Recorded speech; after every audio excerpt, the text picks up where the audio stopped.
เขามักให้มาสู้เนาะเอาสมมติมาสู้นะสิเอาเขาประมาณอายุจำได้ไอ้ก็บ่จำกัดอายุสำใดก็ได้บ่ว่าเด้อว่าที่เขาฮักแท้นะเอาได้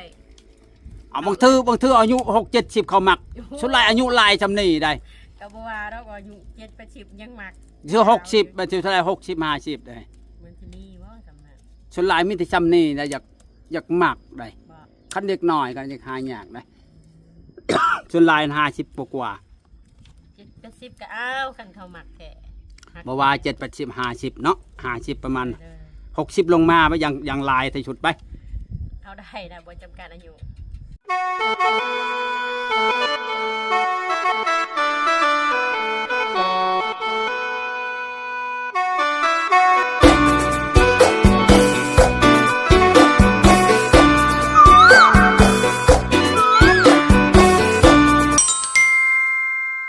สบายดีวงก้อยสั่งเนี่ยได้ยินอยู่หรอกบ่มาให้ยังอยู่นี่เผากาเนี่ยบ่มาเผาเขาหนูแม่นกาเนาะเขานาวานเนาะเอาบางคู่มือบ่กินไปจังชั่วโมงอยู่แบบสิกินไปนี่แหละหากินไปจังนี่แหละคุดจิรอจินายกินนี่แหละบ่มีบ่อนหาปูหาปลาบ่แต่นี่บ่แถวนี้บ่มีอยู่บ้านมีอยู่น้อยอยู่กับไผชั่วโมงนี่อยู่ลูกใช่ลูกจะบ่เมื่อไรลูกอาบน้ำน้ำให้ยังบ่บีอาบน้ำอยู่เนาะอาบน้ำเป็นจังได๋แต่เปิดใจสดดิสดครั้งที่2รอบ2เนาะตอนนั้นถ่ายแล้วรอบ1เนาะแต่ถ่ายบ่หลายตอนนั้น5นาทีนึงแต่ก็มีคนทักมาแล้วเป็นในคำทักมาทางเจ้าอยู่บ่เห็นบ่มีบ่แต่เขาขอเบอร์ยังไม่ได้ให้เบอร์เขาเลยบ่เห็นเขานั้นมาเลยบ่มีใครทักมาเฮาก็บ่ได้เข้าเบิ่งเลยไปเรื่อยๆค่อยก็เลยบ่มีผู้ใดโทรมาวะบ่เห็นอันนี้คือครั้งที่2นะเปิดใจโสดเนาะโสดลูกติดลูก2เนาะผู้ว่ามักนะผู้ชาวโสดลูกติดได้เขามักคนโสดลูกติดนี่แหละเขาว่าชื่อนาชื่อควายได้ลูกกันนะได้สิมีเลย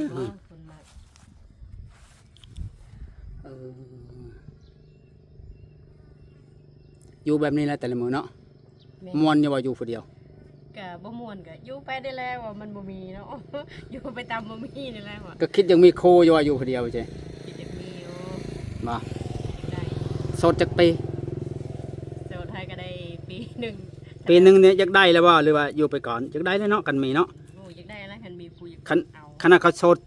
เดือน1 2เดือนเขายังเอาเนาะน้อยได้ผู้มาไทยให้ไทยหน้าเฮ็ดเวียกซอยนี่แหละเฮ็ดเวียกบ่เมื่อยได้ผู้ซอยจะไทยเองมานานนี่จ้างเอานึกว่าจะไทยเองเงินบ้าคนเก่งไทยเองมันนักมันเมื่อยได้บ่โอ้ฟังบ่นี่เนาะอยากมีครอบครัวเนาะอยากมีครอบครัวเอาคนแบบใดเอาคนลาวเฮาหรือคนต่างประเทศก็เอาบ่คนไทยคนลาวเอาได้บ่เอาได้อยู่สมมุติต่างประเทศได้จ้ะต่างประเทศก็เอาคันเข้ามาเอาได้บ่เอาได้อยู่สมมุติว่าต้องคุยไปก่อนสมมุติว่ามีคนมักเนี่ยต้องคุยไปก่อนหรือว่าเอารถบ่ก็ต้องคุยกันแล้วจังเอาต้องคุยไปก่อนเนาะคุยนานบ่ประมาณจักเดือนใจกันก่อนวัดใจกันก่อนแม่นถ้ามักหักแล้วก็มาขอเนาะมาขอสมมติว่าคันคอในชูบ่แล้วให้มือเฮือนเขาชูเลยบ่มีเฮือนบ่มีผู้ชายบ่เฮือนเจ้าฮะมีผู้เดียวมีแต่อ้ายแล้วเขาเอาเมียฮึบมือเฮือนบ่หรือไปชูยังโสดบ่แล้วก็ยังบ่มีปะแล้วเมียล่ะปะดนเลยเจ้าก็ปะผัวแล้วก็ปะเมียเราปะเมียคอยบ่ได้ปะผัวเสียเนาะผัวเสียเนาะลืมผัวเสียโอ้คันเอาเนี่ยเขาชูเนาะ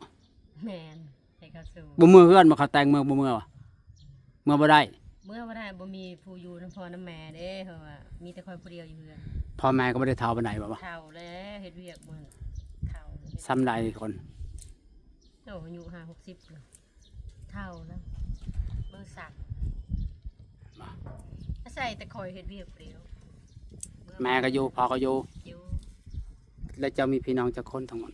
ที่ 4 คนมีครอบครัวหมดเลย แม่ บ่มีไผโสดหนึง มีแต่อ้ายเปรี้ยวแล้วโสด กับเจ้าเนาะ แม่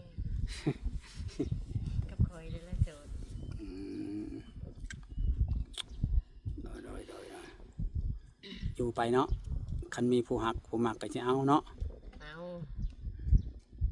เฮาต้องคุยก่อนเนาะ แม่ต้องคุยก่อนอยากเอา คุยก่อน สิเอาโลก็จะเขาสิมักแท้หรือบ่มักแท้นะ เนาะยันเขามาหลอกเนาะ อย่าเขามาหลอกอย่า บางคนก็มาเว้าชื่อๆติ แม่ คันเขามักจริงจังกับใครเนาะ อืม คันเขาจะมือแต่งมือเฮือนเนี่ยบ่มือคำพอได้มักต้องให้มาโชว์แมันบ่ แม่เพราะว่าบ่มีผู้อยู่เฮือนเด้ บ่มาโชว์นี่เฮ็ดนาเจ้ามีจักทง มีซอง กุมกินอยู่ว่าแต่ละปี กุ้ม บ่ เข้าปีร้อยปลายกุ้มกินแล้ว สองทงนี่บ่ อืม กุมแล้วคนบ่หลายเนาะหัดคายไว้เด้อ บ่ได้ขายแล้วกิน ยันว่าบัตรมันขาดเคินกับคายคือกันเลย คันมันขาดเกินก็ขายแน่หั่นล่ะ มันหลายเนาะคนบ่หลายกินเนาะ อืมแบบบ่มีเงินใช้ก็ขาย สมมุติจะเขามักเขาหักนี่ติดต่อทางใดจ้ะ ติดต่อทางได้อยู่มีผู้มัก เอาสมมุติว่ามีคนอยากมักจากคนอยากคุยกับเจ้านี่ได้ติดต่อมาทางใดอยากคุยกับเจ้าเอาทางเบอร์ว่ะ แต่ทางเฟซ ติดต่อทางเบอร์ก็ได้ เขาจะเอาเบอร์ให้เขาเนาะ แม่ ให้เขาโทรมาคุยเองเนาะเที่ยวคนต่างประเทศเขาจะคุยทางเบอร์เนี่ยเนาะ โดย อืม มีทางเบอร์ก็ คุยเองได้คนที่คุยคนที่จีบเจ้าจีบเองมันแม่นคอยได้จีบได้คนที่ได้คือเจ้าได้ เคยเลย ได้คือเจ้าบ่ได้ก็คือเจ้าเองได้เจ้าคุยได้คอยเนี่ยเป็นคนที่ว่าลงคลิปให้เขาเบิ่งบางทีเจ้าจะได้ไปไวๆก็มีให้เฮาไปถ่ายบ้านอันนั้นได้เดือนหนึงจะเจอผู้บ่าวมาชูแหละ ได้เลยติ มาแต่เวียงพุ่นได้ เออโอ้ยอยากได้แบบนั้นนี่ มา เนาะ แต่เวียงพุ่นเราเฮ็ดงานอยู่เวียง เจ้าก็มีวันนั้นก็เอาว่ะแบบไหวแบบว่าเขามักหักกันเขามาเบิ่งแล้วได้แม่เขามาเบิ่งวัดมาเบิ่งแล้วมักหักกันก็ว่า มีหยังก็ให้นะมีหยังก็ให้หมดก็ว่าเขามักอยู่เนาะเงินทองเงินคำก็เขามีของเงินเดือนเขาก็ให้เจ้าจ่ายแบบนั้นน่ะเขาวัดใจ ให้ ให้ ดีมักหั้นนะแบบ เนาะ อยากมักฮักแท้นะเขาว่าซั่นซะ เขาว่าเขาสปอร์ตกับเฮาได้เนาะ แบบผู้ที่อยาก มีหยังก็ให้เนาะ แม่ คือว่าเขามักเฮาได้เขาจึงให้แม่นว่ะ แม่น เขาบ่มักคือเขาบ่ให้เนาะ เลยเลย อืมเขามักก็ให้มาสู้เนาะ แม่ เอาสมมุติมาสู้นะสิเอาเขาประมาณอายุจำได้ไอ้ ก็บ่จำกัดอายุสำใดก็ได้ บ่ว่าเด้อ ว่าที่เขาฮักแท้นะเขาได้ เอาบางทีอายุ6-70เขามักสุดหลายอายุหลายจำนี่ได้ ก็บ่ว่าดอกว่าอายุ7-80ยังมัก สิ60บางทีเท่าไหร่60 50ได้ มันสิมีบ่สำนั้น สุดหลายมีแต่จำนี่ได้อยากมักได้ บ่ คันเด็กน้อยก็อยากหายากได้ สุดหลาย50กว่า 7-80ก็เอาคันเขามักแท้ฮัก บ่ว่า7 80 50เนาะ50ประมาณ เด้อ 60ลงมาไปอย่างลายที่สุดไป เอาได้นะบ่จำกัดอายุ บอกสิว่า อืม เขาจะเบิ่งหน้าเบิ่งตากันก่อนเนาะมาคุยก่อนเนาะ ไปเบิ่งหน้าเบิ่ง ว่าเขาสิห้ำเฮาได้บ่ติหรือเฮาสิห้ำเขาได้บ่ต้องมาคุยก่อนเนาะ แม่น ต้องมาโอมาลมกันก่อนแม่นว่า แม่น หรือว่าคุยทางโทรศัพท์ก็ได้เนาะเปิดกล้องให้เบิ่งเนาะ อืม เปิดกล้องให้เห็นหน้ากันไปสิเนาะ ได้ คุยกันแบบว่าให้เข้าใจกันแล้วก็บางทีคนเฮาก็บ่ติเท่านะเนาะ แม่น เขาว่าดูแลเฮาได้เบิ่งแยงเฮาได้เนาะหาเงินให้ใช้แบบว่าบ่ลำบากไว้ง่ายๆไป โดยที่พาชีวิตให้สบายแล้ว แต่พาอนาคตเฮาไปเนี่ยเนาะ แม่น บางคนเอาผัววัยรุ่นบัด ไปก้าวไกลได้ล่ะ เอาผัวก็ช้ำบ่ได้ผัวคือเขาว่าเด็กน้อยซุมื้อนี่เนาะ แม่น คือเจ้าเห็นเลยซุมื้อเด็กน้อยซุมื้อนี่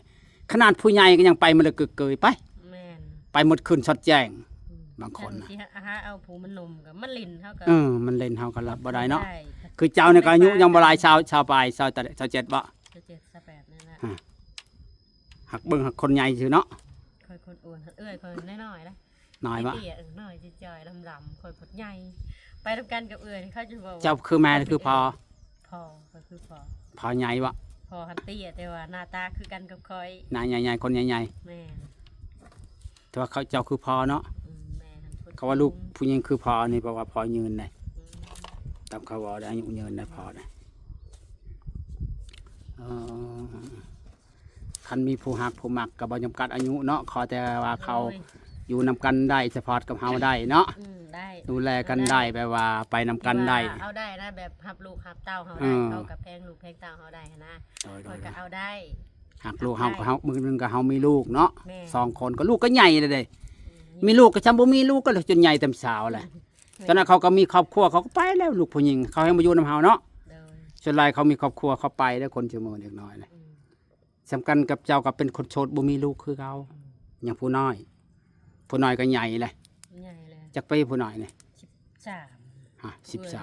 15แบบ2 ปีผม เจ้ากับข่อยนี่คือสิรุ่นเดียวกับเอาโผข่อยก็ ว้า ลูกข่อยก็13 14ปีนี่ บ่ ห้าก็ยังใหญ่เต็มสาวลูกข่อยคือกัน แต่ว่าอายุจะหลายกว่าเนาะ ข่อยเอาผัวข่อยเอาผัวข่อยเอาเมียอายุจะ30ปลาย ข้างเบิ่งนี่เมียจะคือสิอายุสิน้อยกว่าเจ้า อายุชาวปลายข่อยเอาก็บ่ได้จีบได้เย็บนะมักกันเอารถข่อยก็ได้ เออ เอาแล้วบ่เป็นเฮือนซ้ำ ทางนั้นเป็นสายแน คือขับรถขับแค่ แค่ นั้ นั้น น บ่จีบก็ได้แล้ว หมออยู่ไปผู้เดียวเนาะอยู่ไปอยู่มาก็บ่ม่วนเนาะมีผู้ปากผู้เว้านำเนาะ บ่ม่วนและอยู่เดียวมันเหงา เงาเนาะบ่ว่าภัยเนาะมีผู้ปากมาเว้านำก็ม่วนไปอย่างหนึงเนาะ แม่นอยากได้หมู่มาอยู่นำนี่แล้วมี ช่วยเฮ็ดเวียกเฮ็ดงานเนาะ มีผู้คุยนำ น้อย เหงาบ่มีลูกบ่มีผัว ๆบอกคือตกแรงคือว่าเจ้าปลูกมังโมว่าเจ้าฮะ แม่นค่อยปลูก ปลูกคู่ปีบ่มังโมน่ะ คู่ปีปลูกโมมแตงค่ะ แตงก็ปลูกบ่แตงหยัง ปลูกแตงกวานี่แหละ แตงขาวๆอ่ะ แม่น ข้าวโพดบ่ได้ปลูกบ่ บ่ข้าวโพดบ่ได้ แล้วเอาน้ำไปใดขึ้นบ่น้ำ ได้ขึ้นแต่น้องนั่นแหละ ใส่ไฟฟ้าว่าใด บ่แล้วเอาจักรเอา เออ จากฮอนด้าเอานี่เด้มาอันโปมน้ำ เจ้าก็เฮ็ดเก่งเนาะคันมีครอบครัวก็สิชวนปลูกผักปลูกหญ้าเนาะ แม่นแล้ว ขายเนาะน้ำแรง ชวนเฮ็ดพวกเกษตรแล้ว เฮ็ดเกษตรเนาะเจ้าก็มักปลูกเนาะค่อยก็มักปลูกคือกันเลย มักปลูก มักปลูกค่อยหักก็บ่มีคนไปขายแล้วก็ยาเลยเด้ ใส่ ปลูกหน่อไม้ก็บ่มีคนไปขายแล้วก็ยาหยุดแล้วเด้ค่อยเลย ไปขายเองนะ โอ้ค่อยสิมีเวลาไปขายมีแต่เขาไปตกยำพลนี่ก็ เขาอันส่งตลาดรถที่มันอยากไปขายหยังส่งตลาดสวรรค์ไอ้รถสวรรค์น่ะ เขามาเอาอ่ะ อืม บางโมนี่เขามาเอาบัดเดียวแล้วบ่ มึงโม่นะ ง่ายอยู่ว่ะ มึงโม่เขาเอาหอดสวนรถ มักแตงเนี่ย มักแตงคือกัน ง่ายเนาะแล้วเขาจงฮู้เฮาต้องมีค่าส่งติดต่อค่าส่งบ่ เอาเขาก็ติดต่อไม่ขาดหลัก3นี่เด้เขาก็ส่งเขา ปีหน้าเฮาสิปลูกคือกันติดต่อมาเนี่ยเด้อ ปลูกรถ เฮาสิลองเบิ่ง ปลูกประมาณ200-300ต้น คุ้ม นี่ก็โอ้ยขายบ่ไหวมักแตงน่ะมักดกมือหนึงปลูกปิดแต่ละมือเลย2-300 จะปลูกจักร้อยปีหนึงมักแตงฮะ บ่เกิน200ก็ขายตั้งแต่ขมือเลย มื้อหนึงนี่เงินเข้าหลายบ่ได้บ่ให้เอาขายแตงนะบ่ มือละ3-4 แสนแล้วค่ะปลูกบ่ได้หลายเด้ บางโมนี่มันยักชานว่ะ หมูโม่ แตงไว้ 3 เดือน มักแตงในเดือนกว่าเนาะ แตงละ30มื้อ ฮะ เพิ่มมาฮอด30กว่ามื้อก็ได้เก็บแล้ว มันไวเนาะ ไว้ ทางไวหมดไวอยู่เด้อ เขาครัวได้ เดือนหนึงหมดปิดนะ20มื้อก็ได้ปิดถ้าเอาครัวไว้ได้นะ จะลงทุนปีหนึงจะปีหนึงนี่หมดบ่หลายบ่ได้หลายปานใดบ่ โอ้ปีนึง2-3-4 ล้านมันก็หลายเติบ หักได้คืนอยู่ว่า อ้าว ได้กำไรหลาย ก็บ่ลบเนาะ มัแพงไม่แพง โอ้พังบ่อนี่เจ้าเฮ็ดให้อภัยจะปลูกตะบิดตะบอเนี่ย มีคนนะเขาจะมาปลูกในนาก็จะเศร้าดินปลูก แล้วไปเปลี่ยนปลูกนํเขา แม่น ปีที่ดูแลนํเขา อืม บัดนั้นพ้นที่เห็นเขายาบ่เลยได เขามาเศร้าปลูกแล้วมันเขาหญ้าเขาไปปลูกบ้าน จะก็ปลูกต่อเนาะ แล้วเขาก็ปลูกต่อ จะก็เอาเขาว่าบ่มีบ่เรียนมาแต่เข้า เอาสูตรเขามีอาชีพตัวเองนะแล้ว เอ ก็ อ มาเฮ็ดเอง คันบ่มีเขามาปลูกก็คือ เฮ็ดเอง บ่คันบ่มีเขามาส่วนเฮ็ดก็คือจะบ่เป็นปานใดเนาะ เป็นแล้วบ่เป็นนะบ่จักสูตร น้อย เลย ปีนี้เฮาจะมาเรียนชุดนํเจ้าได้บ่ ได้มาเลย เอาอลีได้เฮาจะได้ปลูกเองนํเด้ ได้ เพราะว่าเฮาก็มีน้ำคือกันเฮามีน้องสระ หาต้องกล้าก้อนหมูก่อนสิลงคุมกัน บ่ได้ลงใส่คุมแล้วบ่ได้บ่ ได้กล้าใส่ถุงก่อนแล้วก็ค่อยลง อ๋อ มันใหญ่ได้3ใบแล้วก็ลงคุม บ่ตายบ่ บ่ตาย อ๋อมันบ่ตายเนาะเอากา บ่ตายปลูกปีหนึงตอนพวกเขาอยู่ประมาณ2,000 คัดปลูกใส่คุมแล้วบ่ได้บ่มันมีโอกาสบ่ มันโตมันออก บายมันลายแล้วเฮามันมองเนาะ หน่วยหดได้หดกว่าสิแล้ว2-3,000กว่าสิแล้วกว่าเต็มหมดแต่ละคุมแต่ละ ก็เฮากาไปนั่นเลยเทว่าได้ผลเนาะ ถ้าเฮากล้าใส่ถุงยาง2-3,000เฮาก็หดบนเดียวเลยนะเฮาก็บ่เมื่อยนะ น้อย มันก็ประหยัดเวลาเฮามันบ่เมื่อยมันได้แล้วก็มันใหญ่3ใบแล้วก็ลงคุ้มบัด โอ้ถือว่าเก่งเติบเลยเนาะ สูตรหมักแตงก็คือกัน เอาแต่งปลูกจะคมก็บ่ได้วะ บ่ได้คือกันแต่ว่ามันโอ้ มันยังไง